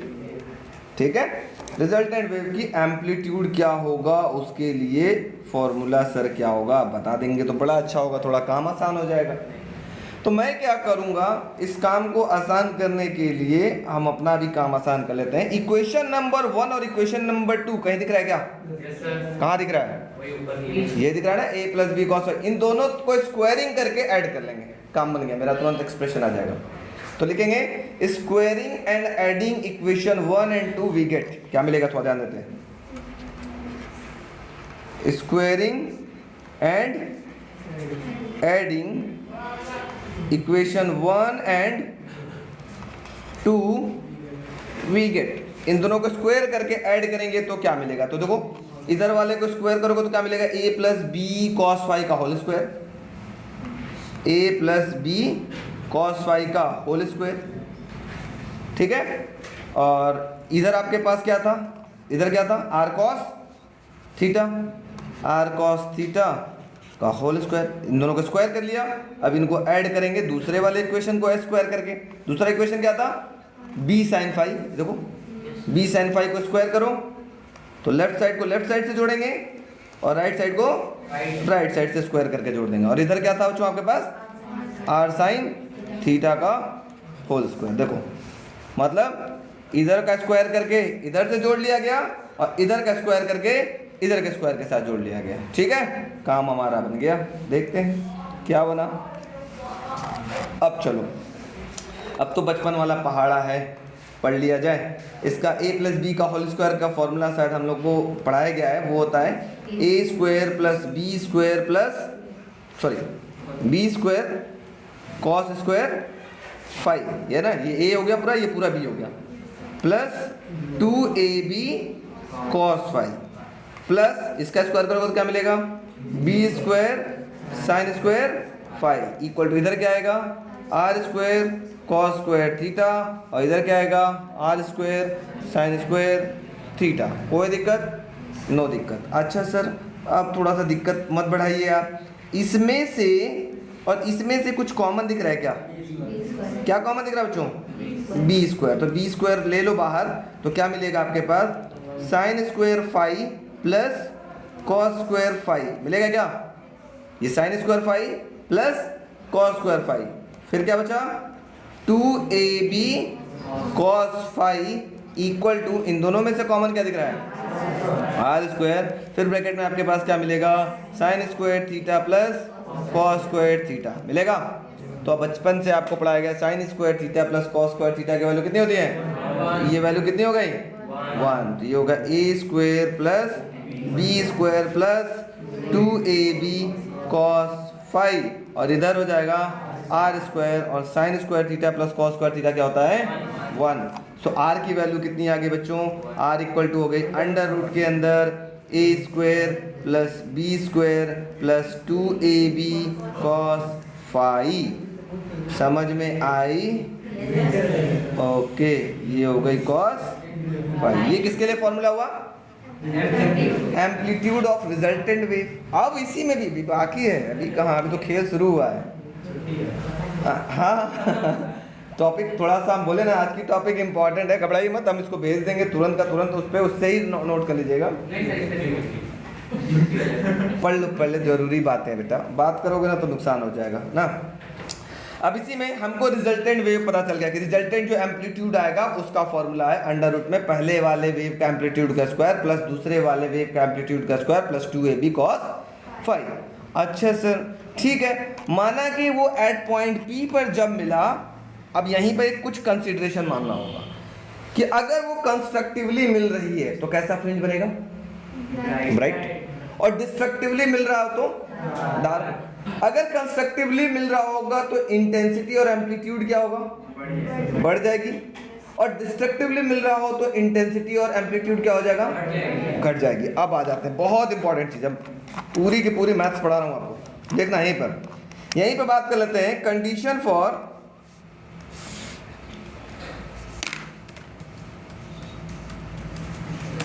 For bright and dark fringe. ठीक है, condition for bright and dark fringe, मतलब डार्क फ्रिंज और ब्राइट फ्रिंज के एम्पलीट्यूड का फॉर्मूला क्या होगा। बहुत सिंपल तरीके से मैं समझाऊंगा, एकदम नन्ना मुन्ना प्यारा सा समझ में आ जाएगा। तो मैं क्या काम करता हूँ, एक बीच में बॉर्डर बना देता हूँ कुछ अलग कलर का, ठीक है, ध्यान से सुनना।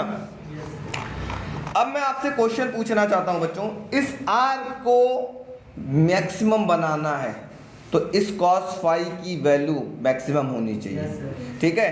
तो हम लोग को चंदन सर ने तो मैथमेटिक्स नहीं पढ़ाया था, जिस सर ने भी मैथमेटिक्स पढ़ाया था, मैं अपनी मैथमेटिक्स समझा देता हूँ। मेरी मैथमेटिक्स क्या बोलती है, मेरी ट्रिक क्या बोलती है, 0 डिग्री 90 डिग्री, थोड़ा ध्यान सुनिएगा, फिर 180 डिग्री, फिर 270 डिग्री, फिर 360 डिग्री, ठीक है। अब मैं इसको रेडियन के फॉर्म में लिखूंगा तो ये हो जाता है π/2, ये होता है पाई, 3π/2, 2π, ठीक है। अब मैं अगर हम बात कर लूँ cos 0 की वैल्यू होती है 1, तो जस्ट इसका उल्टा क्या हो जाएगा -1, cos 180 की वैल्यू -1, cos 90 की वैल्यू 0, इसका जस्ट उल्टा करोगे तो 0 का उल्टा भी क्या होता है 0। तो मुझे कोई बच्चा बता दे cos की मैक्सिमम वैल्यू क्या है। मैक्सिमम वैल्यू 0 है, इसमें सबसे बड़ी वैल्यू क्या दिखाई दे रही है 1, तो cos की मैक्सिमम वैल्यू 1, और मिनिमम वैल्यू कितनी है -1। अरे domain and code, domain and range निकालता हो तो ये जरूरत पड़ती है आपको, क्या तुम लोग पढ़ते हो यार, हैं, ठीक है। तो अगर देखो बच्चा ध्यान सुनो, अगर कंस्ट्रक्टिव इंटरफेरेंस हो रहा होगा तो cos फाई की वैल्यू मैक्सिमम होगा। मैक्सिमम कब होगा, cos फाई की वैल्यू 1 हो जाए तभी तो मैक्सिमम होगा। और डिस्ट्रक्टिव इंटरफेरेंस के अंदर हमको पता है कि एम्पलीट्यूड मिनिमम होता है, मिनिमम कब होगा, जब cos फाई की वैल्यू कितना हो जाए -1। समझ में आ गया, बस काम हो गया। यहीं पे देखो, यहीं पे लिखते हैं for constructive interference, for constructive interference, और यहां पे हम लोग बात कर लेते हैं for destructive interference.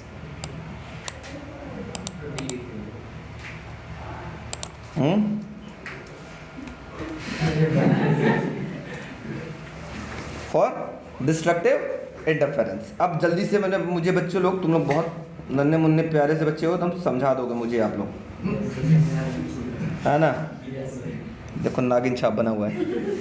Okay, for constructive interference cos phi की वैल्यू कितनी होगी, जल्दी से बताओ। कंस्ट्रक्टिव में इंटेंसिटी कैसी होती है, मैक्सिमम, तो मैक्सिमम मतलब cos फाई की मैक्सिमम वैल्यू कितना है 1। For constructive interference since cos phi equal to हो जाएगा 1, and for destructive interference cos phi equal to हो जाएगा -1। बात समझ में आ गई। तो बस बहुत सिंपल, अगर cos फाई की जगह 1 रख दोगे तो ये बच्चा बात नहीं प्लीज, फॉर्मूला हो जाएगा r इक्वल टू होगा अंडर रूट के अंदर a² plus b² plus 2ab। cos phi की जगह जैसे ही 1 रखोगे यहाँ r की जगह हो जाएगा r मैक्स, मैक्सिमम एम्पलीट्यूड, ठीक है। सो r मैक्स की वैल्यू हो जाएगी अंडर रूट में a प्लस b का होल स्क्वायर।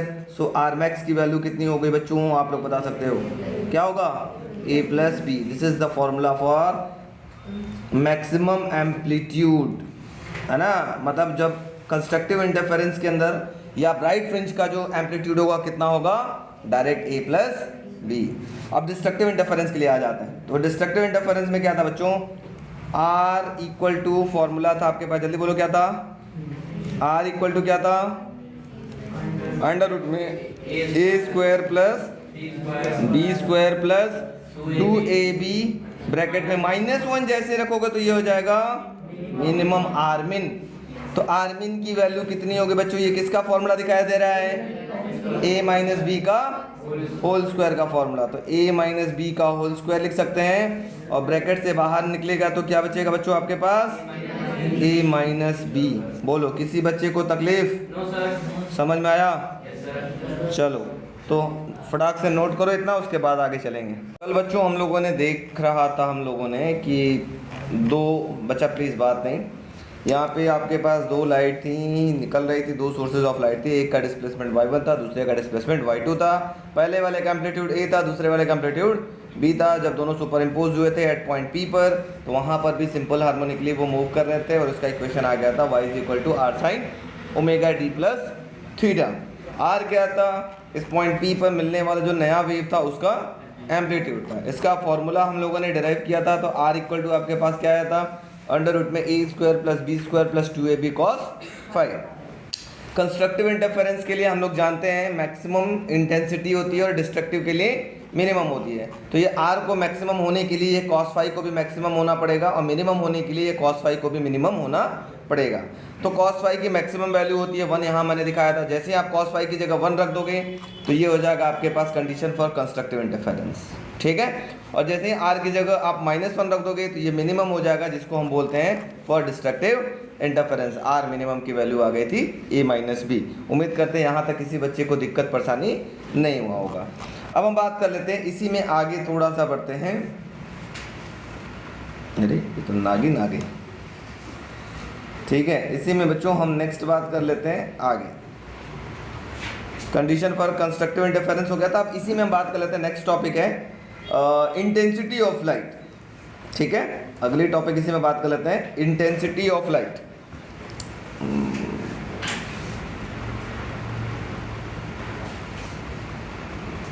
नीचे बात कर लेते हैं, इंटेंसिटी ऑफ लाइट।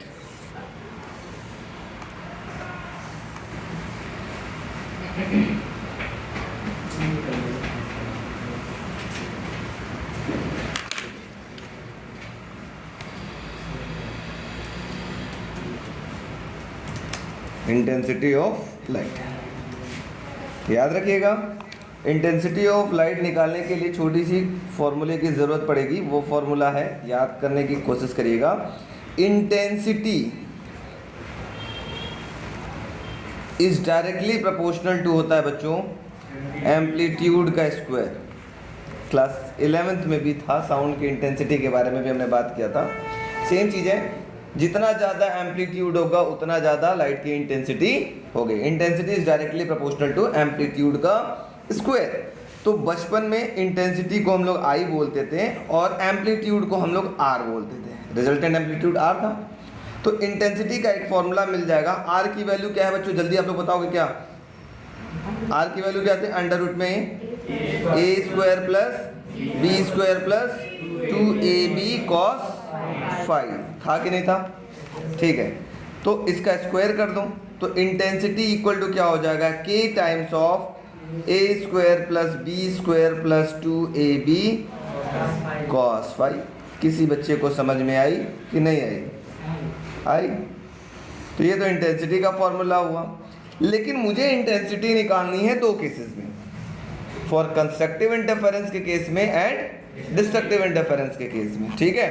तो वैसे जैसे यहाँ था ना condition for bright and dark fringes for constructive interference, उसी तरीके से हम यहाँ पे बात करेंगे। कहाँ गया भाई एरो? ये अब यहाँ बात कर लेंगे इंटेंसिटी फॉर कंस्ट्रक्टिव इंटरफेरेंस, बात कर लिया जाएगा, and intensity for destructive interference, इनको भी हम लोग बात कर लिया जाएगा। समझ में आपको आसानी से आ जाएगा। दोनों को बुला लेते हैं, ठीक है। बहुत सिंपल है, समझ में आ जाएगा 2 मिनट में।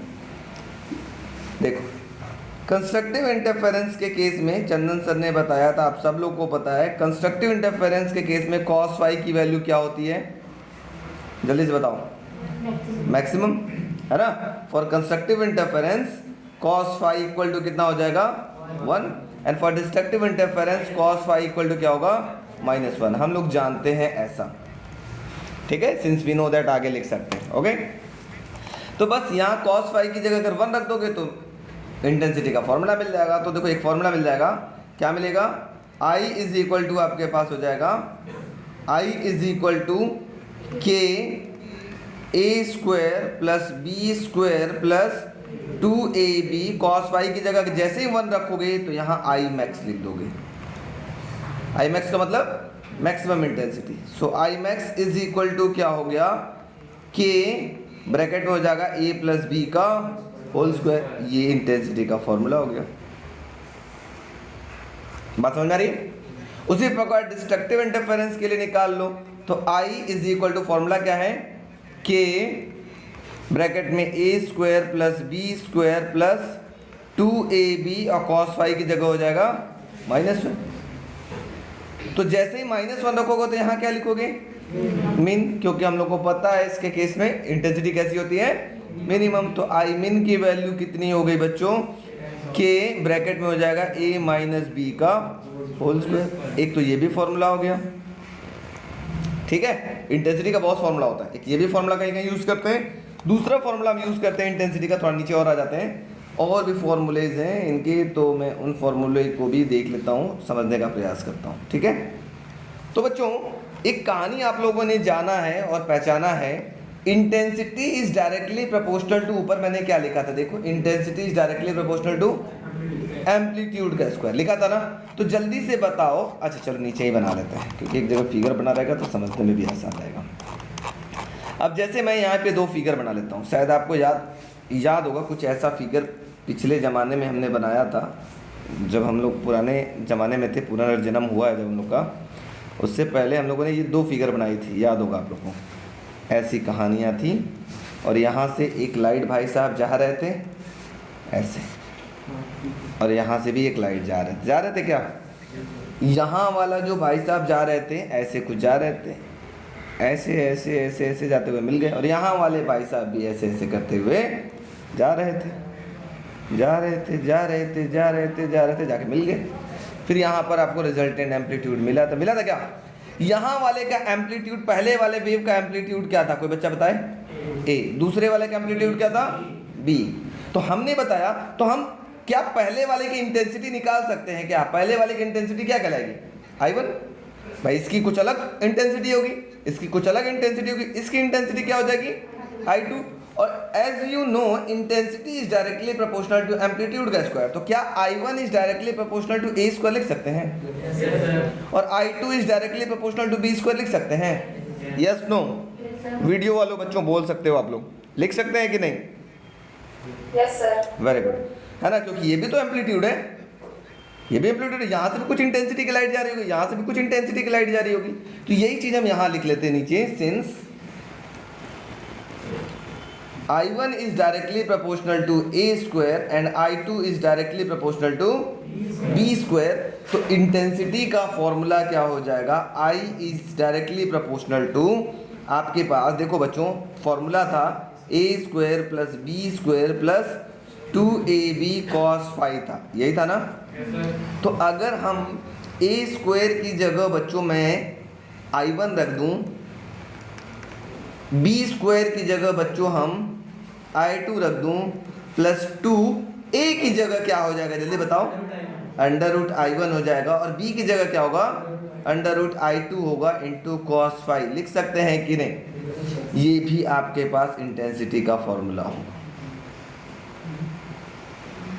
ये भी आपके पास इंटेंसिटी का फॉर्मूला होगा। अब इसमें भी अगर हम चाहें तो फॉर कंस्ट्रक्टिव और डिस्ट्रक्टिव इंटरफेरेंस की बात कर लें, यहाँ पर भी for constructive interference and for destructive interference.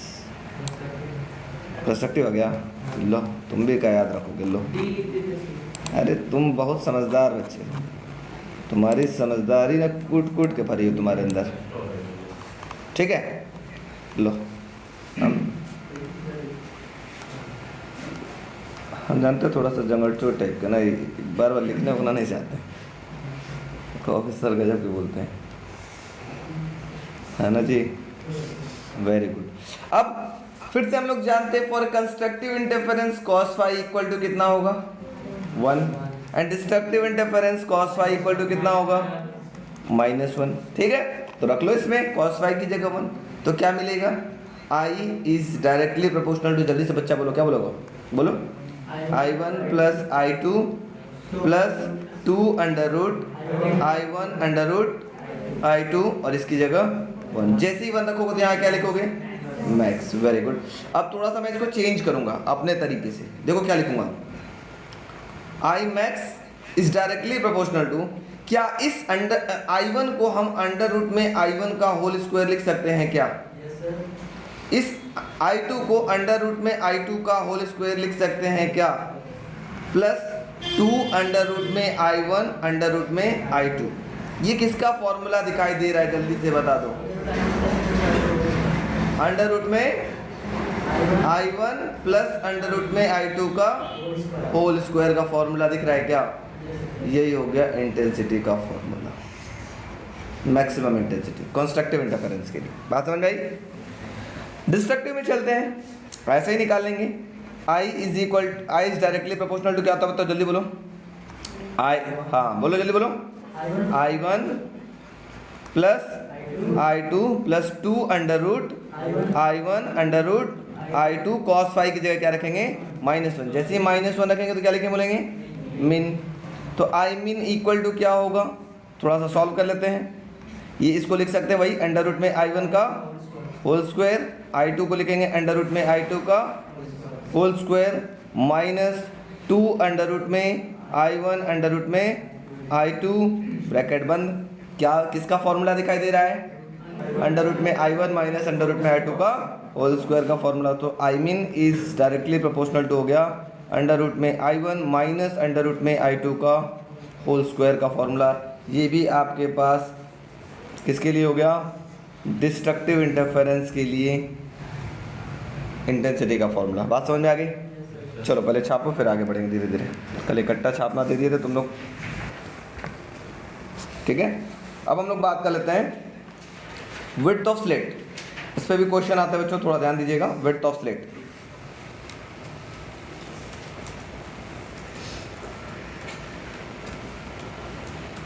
Width of slit, थोड़ा सा समझने का प्रयास करिएगा।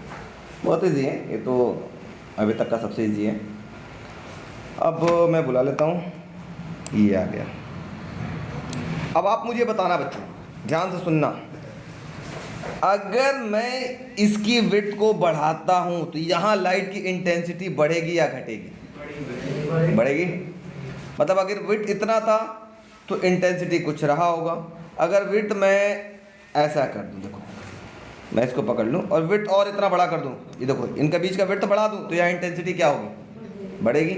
अगर विड्थ घटा दूँ तो इंटेंसिटी क्या होगी? जल्दी बताओ। विड्थ घटा दूँ तो इंटेंसिटी क्या होगी? घट जाएगी। इसका मतलब हमें समझ में आ रहा है width is directly proportional to क्या? Intensity of light. जितना ज़्यादा इंटेंसिटी हो, मतलब जितना बड़ा विड्थ होगा उतना ज़्यादा इंटेंस। जैसे आप बोले ना, घर में विंडो है, थोड़ा सा खोलो तो अंदर लाइट कम आएगी या थोड़ा सा आएगी? थोड़ा, है ना। विड्थ छोटा तो इंटेंसिटी भी कम। खिड़की पूरा खोल दो, विड्थ जब बढ़ गई तो इंटेंसिटी भी क्या होगी? बढ़ जाएगी। तो अब यहीं से निकाल लेते हैं। देखो पहले वाले स्लिट की विड्थ अगर हम W1 बोल लें, इसकी इंटेंसिटी I1 है, लिख सकते हैं क्या? तो W1 is directly proportional to I1। अगर डिवाइड कर ले दूसरे वाले का विड्थ W2 मान लें तो डिवाइडेड बाय W2, और इसकी इंटेंसिटी क्या है बच्चों? I2 है, लिख सकते हैं क्या? और बचपन में चंदन सर ने पढ़ाया था कि intensity is directly proportional to amplitude का स्क्वायर। इसको लिख सकते हो क्या? KA square. पर अरे intensity is directly proportional to amplitude का स्क्वायर, तो I1 इक्वल टू क्या हो जाएगा? प्रोपोर्शन हटाओगे तो KA स्क्वायर आएगा कि नहीं आएगा? आएगा ना। उसी प्रकार दूसरे वाले की बात करें, इसकी भी जो इंटेंसिटी है डायरेक्टली प्रोपोर्शनल टू एम्पलीट्यूड का स्क्वायर, KB स्क्वायर। तो K से K क्या करते हैं? काट लेते हैं। तो हमारे पास फॉर्मूला क्या मिल जाएगा? W1 अपॉन में W2 equal to A square upon में B स्क्वायर भी लिख सकते हैं। ये भी एक फॉर्मूला आपके पास हो गया, ठीक है। और आप इसको ऐसे भी लिखोगे, यही फॉर्मूला जो अगला लिखने जा रहे हैं वही सबसे ज़्यादा यूज़ होगा, वो हो जाएगा अगर A/B लिख दो तो क्या होगा? ये अंडर रूट में आ जाएगा W1 अपॉन में W2। ये फॉर्मूला हम पूरे न्यूमेरिकल में सबसे ज़्यादा यूज़ करेंगे। बात समझ में आ गई? कितना हल हुआ था? नोट कर लो। अगला टॉपिक है बच्चों पाथ डिफरेंस। पाथ डिफरेंस को किससे रिप्रेजेंट करते हैं? इसको हम लोग रिप्रेजेंट करते हैं, हमने आपको बचपन से ही बताया था, किससे रिप्रेजेंट करते हैं? Delta x. तो पाथ डिफरेंस को रिप्रेजेंट करेंगे डेल्टा एक्स। अब लो बेहतरीन चीज़ आई है, अब लास्ट टॉपिक लगभग आई है, डेरिवेशन। अभी तो अभी मज़ा तो और आएगा। डेल्टा एक्स क्या था, मैंने आपको उस दिन बताया था। देखो आ जाओ भाई यंग्स डबल स्लिट के पास, यही था डेल्टा एक्स। बड़े वाले रास्ते में से छोटा वाला रास्ता को आपने क्या किया, माइनस किया। इसी को तो हम बोलते हैं पाथ डिफरेंस। क्या है ये पाथ डिफरेंस, ये डेल्टा एक्स आएगी कैसे, समझा जाए? अब समझने का प्रयास करना। समझ में आया तो बहुत अच्छी बात, और नहीं आया तो और अच्छी बात। यहीं से हमको इसका पूरा का पूरा डेरिवेशन करना है। और देखो मैं चाहता हूँ कि इस फिगर को क्या करें, कट कॉपी पेस्ट करना है, क्योंकि ज़्यादा समय नुकसान नहीं करना चाहते हैं। आ गया, कंट्रोल सी। अब देखना बच्चों, थोड़ा सा घबराने वाली बात रहेगी, घबराहट तो होती है, लेकिन आपकी घबराहट जायज़ है। कोशिश करते हैं हम लोग समझने के लिए। पाथ डिफरेंस, आ जाओ भाई ऊपर। आप कैसे निकालेंगे उसकी बात करता हूँ मैं, ठीक है? कोशिश करना समझने के लिए। समझ में आ गया तो बहुत अच्छी बात, और नहीं आया तो और अच्छी बात। चलो, ये डेल्टा एक्स निकालना है। कैसे निकालेंगे? तो मैं क्या करता हूँ, एक ट्रायंगल लेता हूँ, इन ट्रायंगल, ठीक है? इस एस भाई साहब को हटा देते हैं, इसकी अभी कोई ज़रूरत नहीं, बस ऐसे फिगर रहने देते हैं। इन ट्रायंगल आपके पास पहले एक ले लेते हैं। देखो पाथ डिफरेंस निकालने के लिए आप क्या करोगे, S2P में से किसको माइनस करोगे? S1P माइनस कर दोगे तो ये डिस्टेंस पता चलेगा नहीं पता चलेगा? अरे ये पूरा S2P था और ये S1P था, माइनस कर दोगे तो ये डिस्टेंस पता चल जाएगा नहीं पता चल जाएगा? तो यही आपको क्या कहलाएगा, पाथ डिफरेंस। तो पाथ डिफरेंस के लिए हमको सबसे पहले S2P चाहिए, फिर S1P चाहिए, दोनों को माइनस कर देंगे, मेरा काम बन जाएगा। तो सबसे पहले हम S1P निकालेंगे। देखो कैसे निकलेगा। S1P किस ट्रायंगल में मिलेगा? In triangle S1PA। S1PA मैं नीचे इसको लिख लेता हूँ ना, तो थोड़ा आसान रहेगा।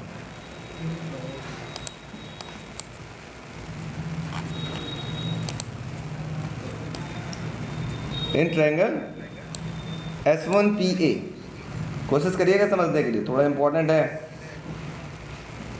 S1PA क्या मिलेगा? आप लोगों को पता है हाइपोटेनस का स्क्वायर इक्वल टू होता है परपेंडिकुलर का स्क्वायर प्लस बेस का स्क्वायर। पढ़े हो कि नहीं? तो हाइपोटेनस क्या हो जाएगा? S1P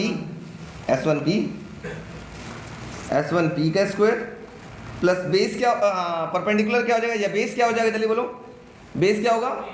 S1A का स्क्वायर। हाइपोटेनस का स्क्वायर इक्वल टू बेस का स्क्वायर S1A का स्क्वायर प्लस परपेंडिकुलर का स्क्वायर। परपेंडिकुलर क्या होगा? PA का स्क्वायर। लिख सकते हैं क्या? बोलो बच्चों, कोई तकलीफ? Yes no? नो दिक्कत? अच्छा, अब चलो S1P हमारे निकालना, मेन तो हमारा टारगेट S1P का होल स्क्वायर निकालना है। तो S1A क्या है बच्चों? S1 से लेके A तक की दूरी क्या है? D, capital D square plus PA की दूरी क्या है? मैंने यहाँ निकाला था, देखो PA की दूरी क्या है? y माइनस डी बाई 2 का square, y minus d by 2 का होल स्क्वायर। लिख सकते हैं क्या? अच्छा, सो S1P इक्वल टू क्या होगा? इसको ऐसे लिख सकते हो, D square plus y minus d by 2 का होल स्क्वायर होल पावर 1/2। लिख सकते हैं? इसमें से मैं क्या करता हूँ बच्चों, इसमें से मैं कॉमन लेता हूँ d, बाहर d कॉमन लेता हूँ, तो ये हो जाएगा 1 प्लस d, मतलब d स्क्वायर बाहर, अंदर से d स्क्वायर बाहर निकाल दो तो बाहर आके क्या हो जाएगा? d हो जाएगा ना, क्योंकि अंडर रूट लगा हुआ था, ठीक है? और ये हो जाएगा y माइनस डी बाई 2 का whole square divided by d square whole power 1/2। यहाँ तक किसी को दिक्कत? वीडियो वालों yes no? No sir? Very good. अब हम क्या करेंगे, बीच में एक लाइन खींच लेते हैं, क्योंकि उधर हम S2P निकालेंगे। ऐसे ही बीच में लाइन खींच लेना है, ठीक है? आपको समझाने के लिए डायरेक्ट ऐसे ही नोट करिएगा। अब हम क्या करेंगे, यहाँ हम लोग बाइनोमियल थ्योरम लगाएंगे। By applying binomial theorem, binomial theorem थोड़ा ध्यान से समझिएगा। जैसे आप बाइनोमियल थ्योरम आप अप्लाई करोगे तो क्या मिलेगा, थोड़ा सा ध्यान दीजिएगा। बाइनोमियल थ्योरम अप्लाई करोगे तो ये 1/2 इसके आगे मल्टीप्लाई हो जाएगा, तो मिलेगा S1P equal to D, bracket में हो गया 1 प्लस 1/2 आगे मल्टीप्लाई हो जाएगा, तो क्या मिलेगा? y माइनस डी बाई 2 का होल स्क्वायर अपॉन में 2d स्क्वायर, इसको इक्वेशन नंबर 1 बोल लिया गया। कोई दिक्कत, कोई तकलीफ? Yes no? No sir. ये S1P हो गया। उसी तरह से S2P निकालते हैं। इन ट्रायंगल, कौन सा ट्रायंगल में S2P मिलेगा थोड़ा देख के बताओ। S2P और C, इन ट्रायंगल S2PC तो होगा S2P का होल स्क्वायर, हाइपोटेनस का स्क्वायर इक्वल टू बेस क्या हो जाएगा S2C का स्क्वायर प्लस परपेंडिकुलर क्या होगा, जल्दी बोलो, PC का स्क्वायर। समझ में आ गया? ये हो गया हाइपोटेनस का स्क्वायर इक्वल टू बेस का स्क्वायर प्लस परपेंडिकुलर स्क्वायर। लिख सकते हैं सब? चलो आप देखो जल्दी जल्दी बताओ फटाफट। S2P तो मेरे पास है नहीं, तो S2P को S2P रहने देते हैं। S2P का स्क्वायर। S2C क्या है? S2 से लेके C तक क्या है?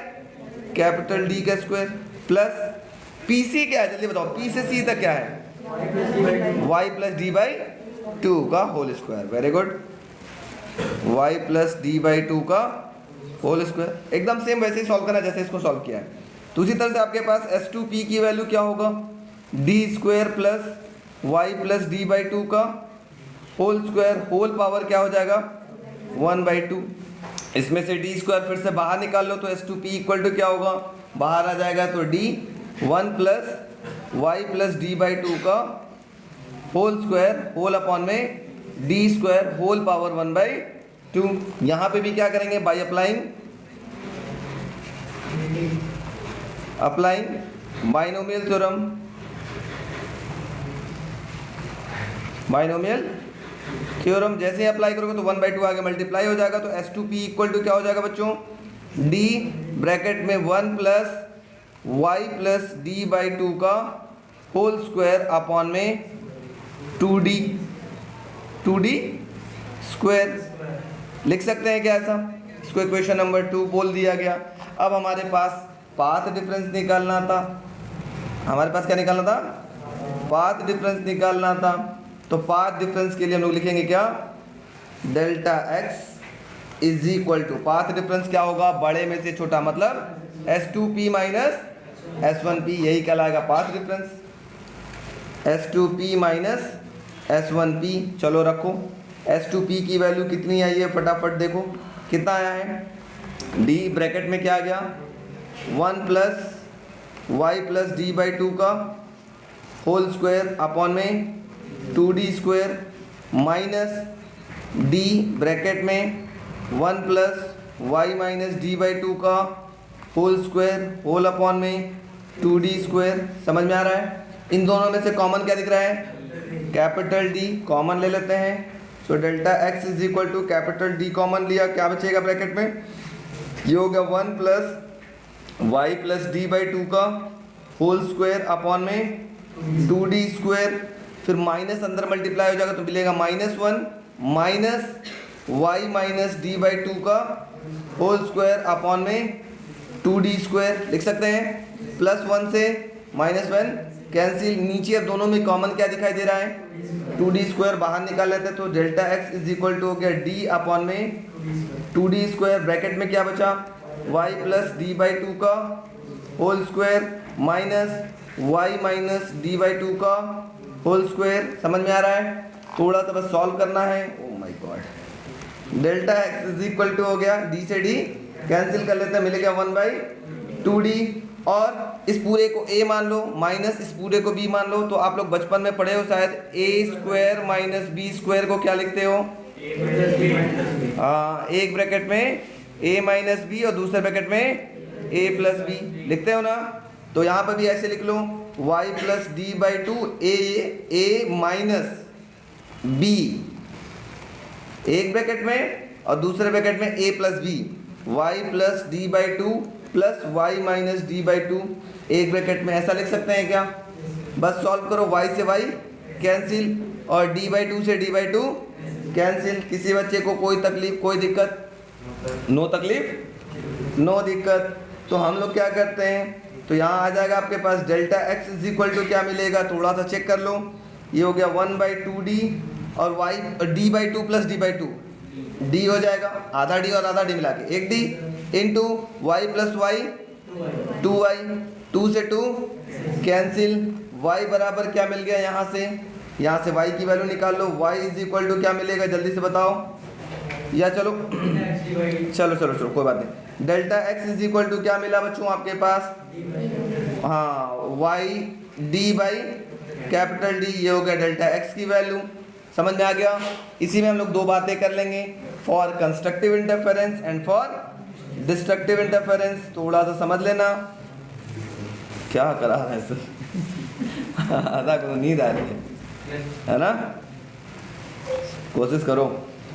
यहाँ बात कर लेते हैं for constructive interference, for constructive interference, ठीक।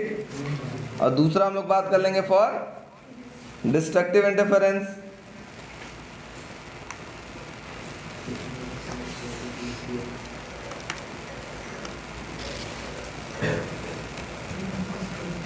डिस्ट्रक्टिव इंटरफेरेंस थोड़ा समझने का प्रयास करिएगा। कंस्ट्रक्टिव इंटरफेरेंस के केस में क्या होगा, ठीक है, या कंस्ट्रक्टिव इंटरफेरेंस की बात कर रहे हैं। अब कोशिश करना आपको यही है, ठीक है। तो कंस्ट्रक्टिव इंटरफेरेंस में अब थोड़ा ध्यान दो, बताओ कंस्ट्रक्टिव इंटरफेरेंस में cos फाई की वैल्यू क्या होती है बच्चों, वेरी गुड।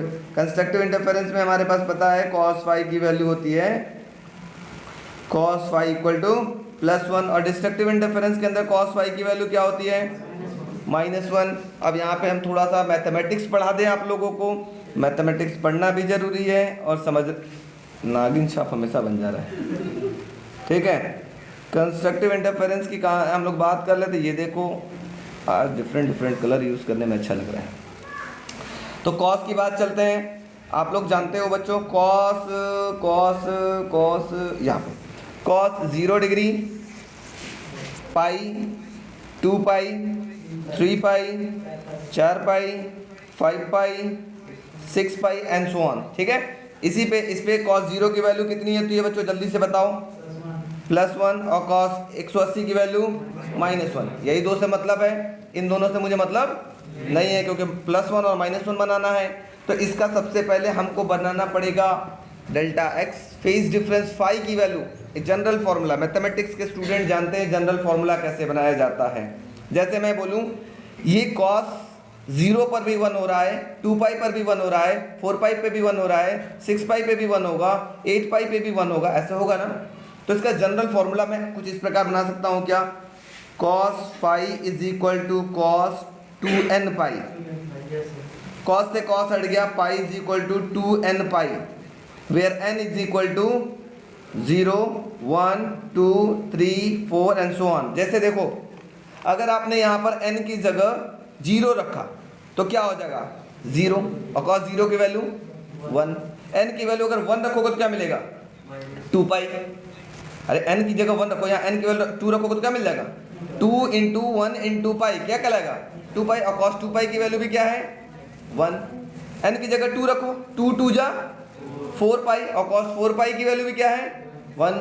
3 रखो तो 3 2 जा 6, cos 6 पाई की वैल्यू भी क्या है 1। ये इसका जनरल फॉर्मूला हो गया कि नहीं। तो इसको बोलते हैं फेज डिफरेंस, फेज भी पूछा जाता है, ठीक है। तो मैं इसको भी सर्कल कर देता हूँ, फेज भी पूछा जाता है। अभी दिखाता हूँ, घबराओ नहीं, अभी कुछ खत्म नहीं हुआ है, टेंशन न लो, बैग मत पैक करो, अभी समय लगेगा 10-15 मिनट का और। कीप साइलेंस प्लीज, खत्म होगा तो हम छोड़ देंगे, घबराओ नहीं। उसी प्रकार जैसे हम लोगों ने कंस्ट्रक्टिव इंटरफेरेंस का निकाला है, और हम उसी प्रकार हम लोग डिस्ट्रक्टिव का भी जनरल फॉर्मूला निकाल सकते हैं। मतलब देखो -1 कब कब हो रहा है, पाई पर, 3 पाई पर, 5 पाई पर, और 7 पाई पर, और 9 पाई, 11 पाई, 13 पाई, 15 पाई। तो कैसे निकालेंगे इसका जनरल फॉर्मूला, देखो इसको क्या हम लोग लिख सकते हैं क्या, cos phi is equal to, इस -1 को लिख सकते हैं cos 2n + 1 इंटू पाई। दिखाते हैं कैसे, वेयर n इक्वल टू, वही आप स्टार्ट करेंगे 0, 1, 2, 3, 4 एंड सो ऑन। तो फाई बराबर क्या होगा, cos से cos हट गया, फाई इक्वल टू क्या होगा 2n + 1 इंटू पाई। अब चेक करो ये आ रहा है कि नहीं। n की जगह पहले 0 रखो, 0 रखोगे तो क्या मिल जाएगा सिर्फ पाई, पाई की वैल्यू कितनी है -1, n की जगह 1 रखो, 2 1 जा 2 + 1 3 पाई, और 3 पाई की वैल्यू भी देखो क्या है -1, n की जगह 2 रखो, 2 2 जा 4 + 1 5 पाई, 5 पाई की वैल्यू भी क्या है -1, n की जगह 3 रखो, 3 2 जा 6 + 1 7 पाई, 7 पाई की वैल्यू भी क्या है -1। तो ऐसा क्या जनरल फॉर्मूला हम लोग बना सकते हैं। तो ये हो गया फेज डिफरेंस के लिए formula.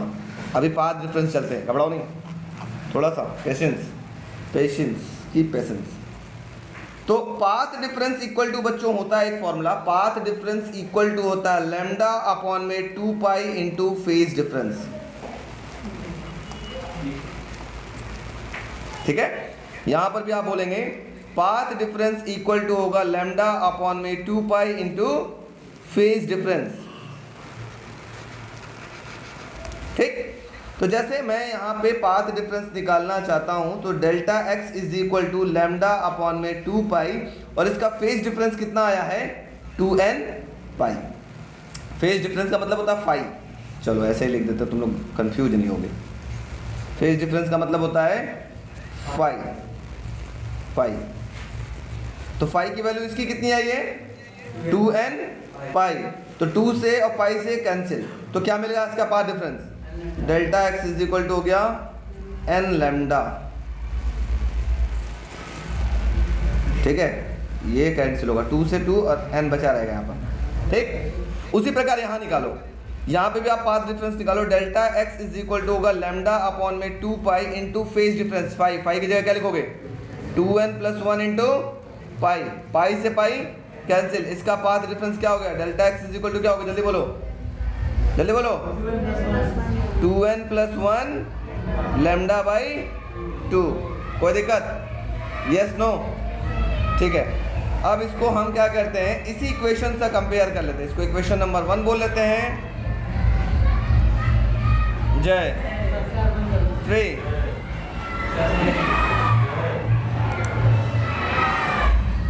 From equation first and second, पहले और दूसरे इक्वेशन से आप निकालो। तो यहाँ delta x is equal to आया yd/d इज इक्वल टू ये हो जाएगा n लैम्डा। तो यहाँ से y की वैल्यू निकालो, y इज इक्वल टू आ जाएगा n लैम्डा d/d, ओ सॉरी y कैपिटल D था यहाँ पर, नीचे कैपिटल D था, yd/कैपिटल D। तो फॉर्मूला आ जाएगा आपके पास, पोजीशन ऑफ ब्राइट फ्रिंज का जो फॉर्मूला हो जाएगा वो हो जाएगा y is equal to n lambda d/d। उसी तरह से आप डार्क फ्रिंज की पोजीशन पता लगा सकते हो कि जो ये पॉइंट P था, कहाँ गया भाई, ये पॉइंट P था, डार्क फ्रिंज जो अगर बन रहा होगा कितने दूरी पर बन रहा होगा, y का मतलब कितने दूरी पर बन रहा होगा बीचों बीच से। ठीक है, डार्क फ्रिंज का भी आप निकाल सकते हो। तो क्या करोगे आप, इक्वेशन 3 को और इक्वेशन 1 को कंपेयर कर लोगे, फिर यहाँ पे लिखोगे from equation 1 and from equation first and third we get. तो फर्स्ट इक्वेशन क्या था आपके पास, yd/कैपिटल D is equal to, second equation क्या था 2n + 1 λ/2। यहाँ से y की वैल्यू निकाल लोगे तो y इज इक्वल टू क्या मिलेगा 2n + 1 λd/2d। ये आपके पास पोजीशन निकालने के लिए फॉर्मूला हो गई। बात समझ में आ गया।